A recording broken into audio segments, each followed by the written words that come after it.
Hey guys, how's it going? It's your boy Drastic Quill. We're doing this box opening right after the collector box. Oh my god, that was amazing. I have the cards sitting here right beside me. Oh man, it's just that was amazing. 7 fetch lands, a Yavimaya, we got a Prismatic Vista. I couldn't have asked for a better box. Like, the only thing I would have preferred was maybe like a Cabal Coffers, but like that's it. That's all I really want more from this set. That's the only thing I want in addition to what I got, okay? So here we have the draft box, which... Oh, 3 Gaedrons on top, cool. The draft box is gonna be a little underwhelming probably compared to the collector box. But my thoughts at the beginning of, you know, getting into like Modern Horizons 2 and being like, okay, what do I expect? I thought to myself, I want a Cabal Coffers and I want 10 fetch lands. In the last box I got 7, so hopefully in this draft box I can at least get 3 fetch lands and Cabal Coffers, and then I would have gotten everything I want from this set. Here we go! First pack. This is going to be a little underwhelming compared to the collector box because that was a godly box opening. Actually, I think I'm going to zoom in just a tad bit more because all we're really interested in is that card in the back. Get through the commons and uncommons. Nobody really cares about these anymore. I'm gonna sort them. Keep them separated. Prophetic Titan, Archfiend Sorrows, Scuttletide, and a Soul Snare. From Commander 1? And a Dam! Oh! That's a good starting rare. Nice Dam. We have a Rexian Jurn token. I think Dam is just a strictly better Wrath of God. It's nice to get a Wrath of God comboed with a Damnation. And it's cool to see them exploring that space a bit more because we have just been getting unplayable 5 mana, 6 mana board wipes lately that have just been not great. Like don't get me wrong, they're okay. They do a lot for their mana cost, but we need really aggressively costed board wipes to be able to play them in Modern, play them in Legacy, play them in Commander. Milliken? Oh, wait. Separate out the uncommons. Calibrated Blast. Ooh, huh. Bit of a tongue twister for me. Yeah, how you guys been doing? Getting any good pulls lately? The set is just loaded. Loaded with stuff, I say. Hey, that's a nice recall, you know? A good Braids Cabal minion. And a retro frame out of time. We got that in our last box. And a nice foil counterspell. I think we'll put foil... I think we'll put those off the side this way then. Yeah, we'll do that. And then the foil's over here, and then if we get mythics, we'll put them in the middle. Sounds like a plan. Cool to see that counterspell's in Modern now. I always thought it was kind of weird that it wasn't, because Counterspell's kind of like, you know, a super iconic card. But I guess for the longest time it would have been too good in Modern. Hunting pack. Hey, Piru the Volatile. Nice new Elder Dragon. I'm a little surprised that they didn't decide to make the complete ally set. Or no, these aren't ally. The complete Harkir set, I guess, of tricolor Elder Dragons. But I am happy that they are starting to move into that space, you know? We might start seeing them in the next few sort of subsets outside of Standard. Or maybe we'll get some in the D&D set. Maybe there's like some iconic dragon that we could label an Elder Dragon. That'll be only 3 colors. Hey, a Shardless Ancient. Okay, I can always use more of those. And an Ignoble Hierarch. Okay, another good new Modern staple, if you will. I think it's kind of cool that these draft packs can have more than just one rare in the back. It definitely it helps to justify the cost, at least, because these draft boxes, like this was I think just the draft box alone was $300. Together with this and the collector box, I think I paid. Oh, here we go again, Misty Rainforest. I think I paid what was it? $870 Canadian for the collector in the draft. which is incredible. You know, this is the most expensive product in Magic history, but they're trying their best to, like, justify it with what you get inside the box. Because that's all that matters, really, is what's inside the box. Cauldron Complete is inside the box. Hey, our first mythic. Although, I'm more excited about the Misty Rainforest than the Cauldron. Even though it is kind of cool to see a nice callback card. You know, for the old Cauldron. Tormod's Crypt Keeper. Torok. Power Depot. Seal of Cleansing, and Persist. Honestly, I'm not a big fan of the sketch cards. I like this version of Persist more than the sketch. I know that's a bit of a hot take for you people. Probably a lot of people out there who really like the sketch variants, but it's just... Really, it's an unfinished card. That's all it is, right? There we go, we got Sterling Grove, that's a good reprint. And a Master of Death. Sterling Grove is a card that hasn't been reprinted for the longest time. And now it's been upshifted to rare because... Well, Wizards doesn't say that they track the secondary market, but they definitely do.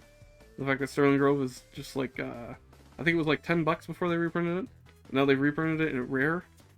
It's definitely, you know, because the secondary market has such a demand for it. Bloodbraid Marauder. A little underwhelming, but it's cool to see that they're giving, you know, they're crossing the streams here with abilities, you know, Delirium and Cascade. Vermin Gorger, or Foil Common. Secret Lair. Have you guys seen the preview for the next Secret Lair, the Summer Super Drop this year? I think it looks really cool. The fact that they're using some of their old IPs to appeal to their older generation, but then they're also bringing out the foil retro frame signets.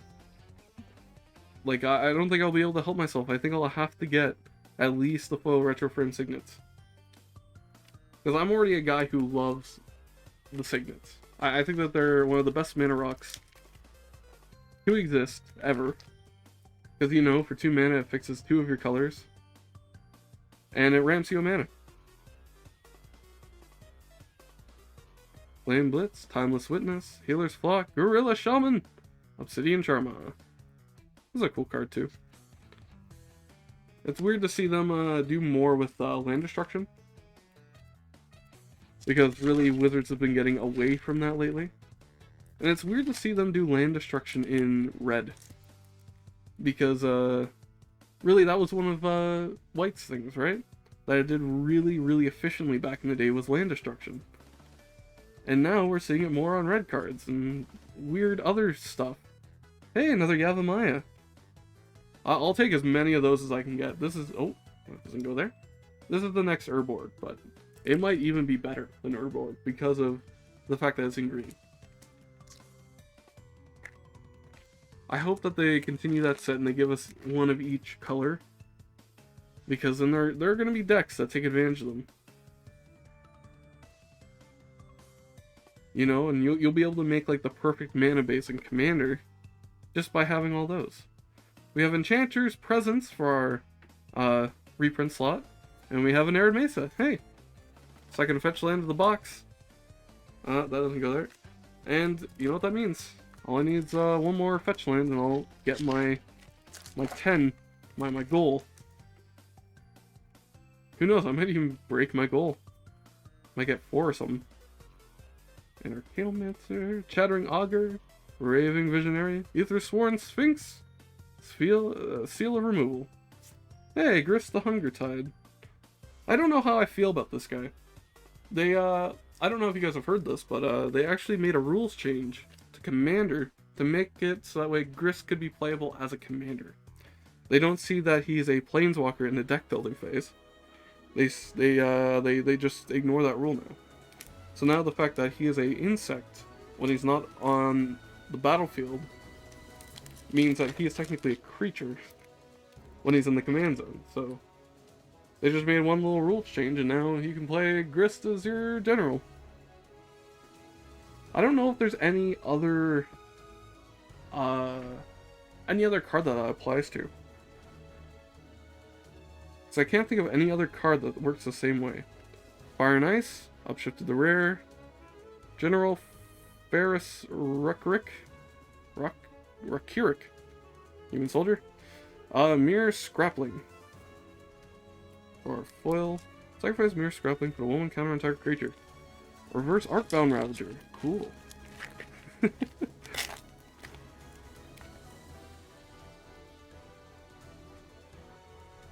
Okay. Yeah, Captain Ripley Vance, Underworld Hermit, Abiding Grace, and Arcbound Javelineer. Ooh, Mirari's Wake. Hey, that's a nice mythic. It's definitely gonna drop in price significantly. A double mythic pack. Hey, we got the sketch version of Grist, which they went very, very minimalist with. That's cool. I don't think I've ever seen a draft booster pack with 2 non-foil mythics in it. But hey, that's kind of an improvement, Wizards. Well, actually, no, that's a lie. Shadows over Innistrad. It had the double face cards, which there was 1 in every pack, so there was a chance of getting a double mythic pack through those packs. Birchwork Golems, we have Sylvan Anthem for our rare. Combine Chrysalis. People are saying that that's a good card. I'm not really. I don't like it. It's okay, but I don't like it. I feel like if you're going to put something on the battlefield, it's got to have a good effect. Like a nice, like, constant good effect that'll affect you constantly, and it'll actually, like, give you something that'll, you know, do something. It's not just going to be like, oh, this is on the battlefield. I don't have any tokens, so it does nothing. Zern Orb, Lonus Cryptozoologist. And we have a Blacksmith's Skill. I'm going to get rid of these commons because it's starting to get in my way. There we go. That's better. Next pack. This has been a pretty good draft box so far. I still want my Cabal coffers though. Barb Spike, Lazotep Chancellor, Blazing Root Walla, and another Greed. Priest of Fell Rites. I think this is a good card. Like, I don't know if it'll see Commander or Modern play, but it'll definitely see Commander play. Although, I think it should have been a Cleric. That would have been good include in that tribe. Instead, it's a Human Warlock. Who knows, maybe we'll see a Warlock tribe soon or something to make it worth it. Cursed Totem. And a Thought Monitor. Definitely going to see play in Modern. That card is just too good to not see play. Affinity was already a broken mechanic in Modern. It's already, you know, had cards at Common banned because they were so good. And now they're adding more to it. It is good because, you know, they banned Mox Opal, and that kind of like killed Affinity. Hey, Counterspell. Hey, another Chatterfinger. Another Chatterfang. Nice mythic there. They already banned like the Mirrodin monocolor lands because they were too good in Modern, and then they banned Mox Opal because it was helping out that deck way too much. And Affinity kind of lost its traction, but now with this set bringing back Affinity, it's kind of just brought it back. Quarian Ranger, we have Profane Tutor, and we have a foil Ave Progenitor Ooze. Anybody want to make an Ave deck? I feel like it's going to be a good commander because it combos with Food Chain. Because you cast it once. No. It combos with Food Chain and Ashnod's Altar. So sorry, it is a 2-card combo.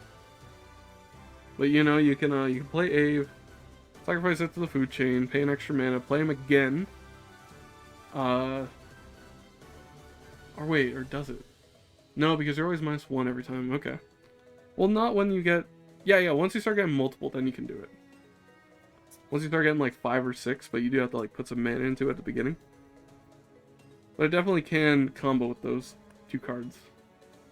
We have a Chainer Nightmare Depths, and a Timeless Dragon. Call back to the Eternal Dragon. Another white dragon that does some plane cycling. I had a friend that would play that in all of his white commander decks because he thought it was just like the best card to play. You know, because it can just keep getting you a planes out of your deck. Hey, Goblin Bombardment and a Dress Down. Another double rare pack.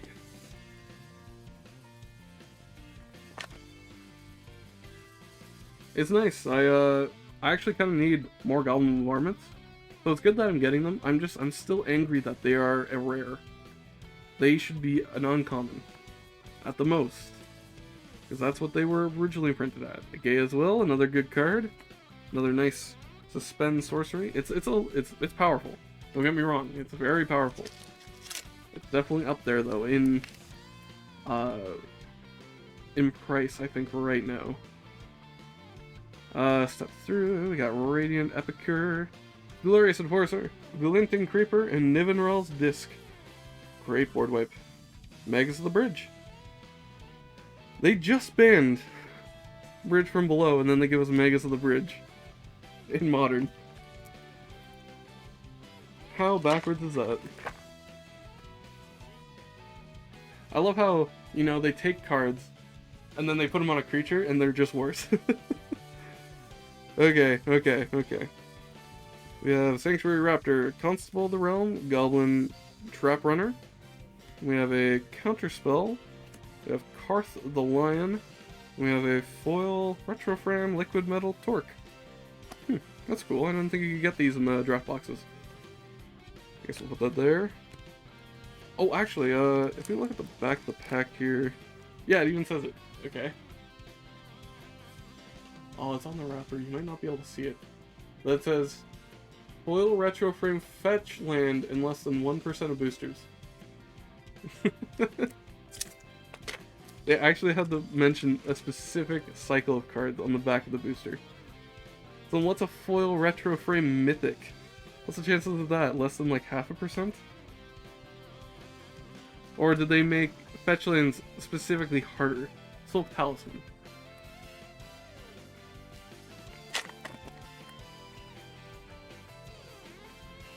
They definitely knew that the fetch lands were going to be demanded. They were going to be so sought after in the set that they had to say something about it on the back of the pack. Glimpse of Tomorrow. Shuffle all permanents you own in the library, then reveal that many cards on top of your library. Put all this way in the battlefield, and do the same for ore cards. Oh, so it's oh, what is that card? It's a really good like 8-mana sorcery that like really screws with everybody's support state. But this one is just yours. Oh, I can't remember. But anyways, it's a 8-mana spell that basically you shuffle all your stuff into your deck, then you reveal that many cards from top of your deck, and put them into play. Which is, you know, crazy, right? Now this one just isn't for you, but the old one, it did it for everybody. So it really messed with like spellcasters and stuff because they got nothing back. Upheaval and Sanctum Weaver for our rares. We've only got 5 packs left, and we still haven't gotten that third fetch land. So maybe we won't get the 10 I wanted, which would be sad. And looks like we probably won't get our Cabal coffers, but yeah, I guess we'll have to see. Gorilla Shaman, Necrogoyf, okay.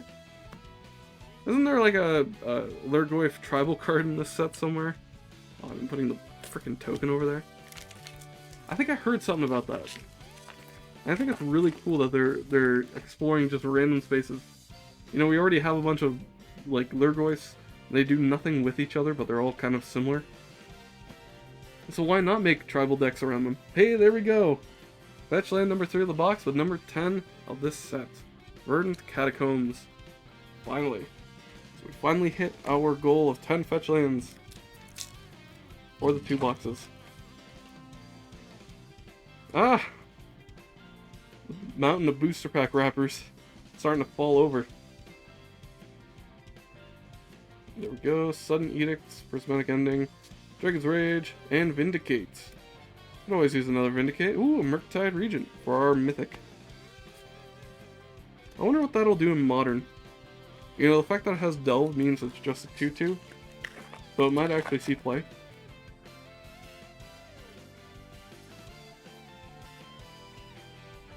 I love how they printed Delve, and then they just had to ban a bunch of cards from Delve immediately after that happened. Out of time, Ethereum Spinner. Because Delve was just too good. Last pack, will we get my Cabal Coppers? We'll have to find out. Terminal Agony, Junk Winder, Mistress Factory, Usury, Fortune's Flame, General, Ferris, Ruckrick, Sketch, Foil.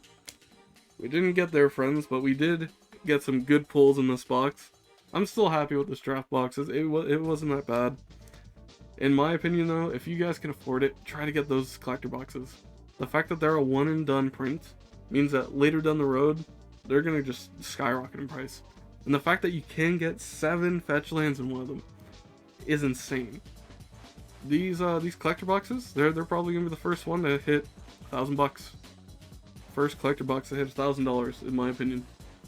I probably shouldn't have opened mine, but I don't regret it. I'm definitely gonna need the cards, and the premium versions of those cards are going to keep their value. Because I think some of them you can't even get in a regular draft box. So thank you guys so very much for watching, and until next time, I'll see you then. Bye for now.